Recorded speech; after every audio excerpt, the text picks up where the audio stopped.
3-round mock drafts continue. We're at pick 16, and I've been looking forward to this one, the Arizona Cardinals. I talked about how I didn't like Carolina's slot in the draft and where they fit in. A team that I do love is the Arizona Cardinals, because every time they come on the clock, they have a slew of players that I really like that fit a need of them immediately. This is a 3-round mock draft from NFLDraft.net and ESPN Radio Asheville's The Sportsocracy for the Arizona Cardinals. I get knocked down, I get back up. The Sportsocracy. And I'm unapologetic.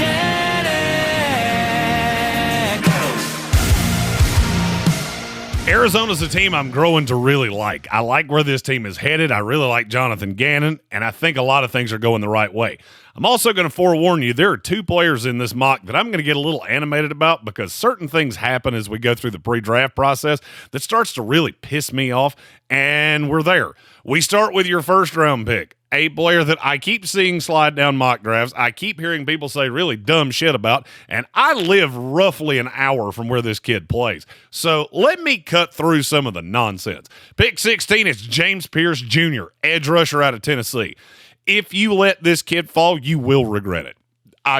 You mark my words, if you bypass him and let him go to the Kansas City Chiefs or the Philadelphia Eagles or the Buffalo Bills or one of these really good teams, we're going to continue to sit back and go, why'd you do that? Why do you keep allowing these big-name talents to get down there just because you were told they have character issues? The character issues with James Pearce. You want me to tell you what I found out? And I've been searching this for a week, literally calling anybody that I know, including people that are connected to the Tennessee program. He got pulled over 2 years ago? I believe it was 2 years ago, and was a little bit combative with cops. That's one. He may or may not really like to smoke weed. You do get this kid's 21 years old, right? Like, you haven't told me anything that's domestic violence, which I have heard on another player that's an edge rusher in this class. You haven't told me anything like that. So he's immature. Awesome. So are 45% of the players that are in this draft. You know what 45% of the players in this draft aren't? Really dynamic guys that played in the best football conference in America. Let me just give you a few little stats on James Pearce. He played 464 snaps last year at Tennessee. He had 43 quarterback hurries, 8 sacks. Yeah, that's pretty good. That's pretty solid for a pass rusher. I think we could probably work with that. But, I mean, surely to God, he's a liability in the run game. Oh, 84.1 run defense grade according to PFF and a 10.1 run stop rate last year. Oh, so, I mean, surely to God, he can't play a lot of snaps. I know. At Tennessee, they rotate players. I don't see the flaw. I have James Pearce as a top 10 player in this class. If the teams in the single digits and the teens let this kid fall into the 20s, he will be a Pro Bowler for one of these teams that is constantly in the playoffs. James Pearce is an elite player in this class, and no one will tell me different. There are about 10 guys a year that I just absolutely beat the table for. JPJ is one of them. This kid is a dog and would be fantastic in Arizona at pick 16. Another guy that I tend to hear a lot of dumb assery about, pick number 47, Tyleik Williams, defensive tackle out of Ohio State. I've heard everything from he can't play in the NFL, he's too big, he didn't rush quarterbacks, blah, blah, blah, blah, blah. All right, let's just cut through some of that nonsense with him. He played 13 games last year for Ohio State, had 17 hurries in 586 snaps. That's not terrible. It's not great. 7% pass rush win rate. He's not an elite pass rusher. He's fine. He's okay. You know what else he is?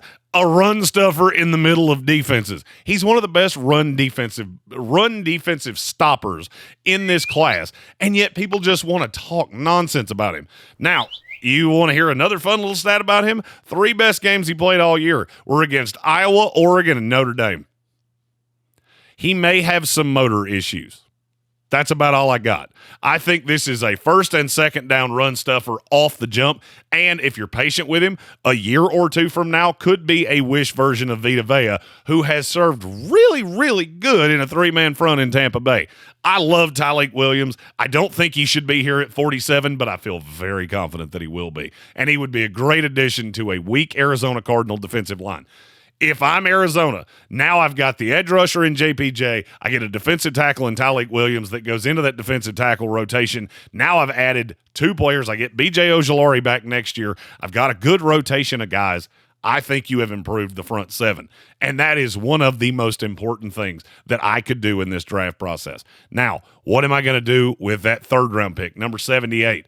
Another guy that I got to see at the Senior Bowl and I liked a lot. And I think he could lead to me finally getting my wish, and that is seeing Jonah Williams playing guard. It's Ozzy Trapilo, offensive tackle out of Boston College.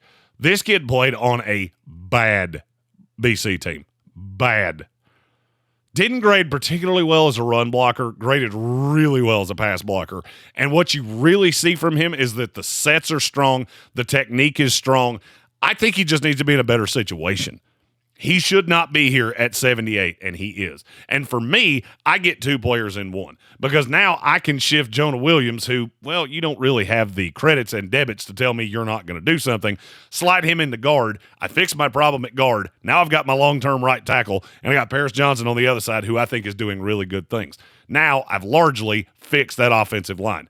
In day 3, I'm looking for a couple guys in the secondary. I would attack that with free agency dollars because I want some more vets on the defensive side of the ball as opposed to just pouring all of my draft capital into that. I fixed the offensive line, and I need a couple weapons. For me, that would be an absolute A+ for the Arizona Cardinals, and that is what they get here in my mock draft. If you love this, if you hate it, if you just want to tell me how wrong I am on JPJ or whatever else you want to tell me, do that in the comments. I answer all those myself. I'm getting to them as quick as I can. We've had a lot in the first set of mocks. And find all of our prospect rankings, all the other mock drafts, everything we do for the next 65 days for the 2025 NFL Draft. You can find that at nfldraft.net. We'll be live next week at the 2025 Scouting Combine in Indianapolis, Indiana. If you like this video, and subscribe to this channel so you can see all of our content. We're going live 1 or 2 times every single day. I'll be live every night from Indianapolis talking about the workouts, all the things that I see, and it's all leading up to the big day. We'll be on Radio Row 2025 NFL Draft in Green Bay, Wisconsin, and it's yours right here in the Sportsocracy and at nfldraft.net. I am at ESPN Draft Nerd Jeremy Green. Follow me on Twitter and all the social medias, and I will see you for the next Arizona Cardinals mock draft after the Combine. I'm unapologetic. Cancel, yeah, you can try. You can't cancel what's been tonight. I ain't been had a shit, no silver spoon inheritance. Tired of trying to be what other people want me to be, and now you get what you see.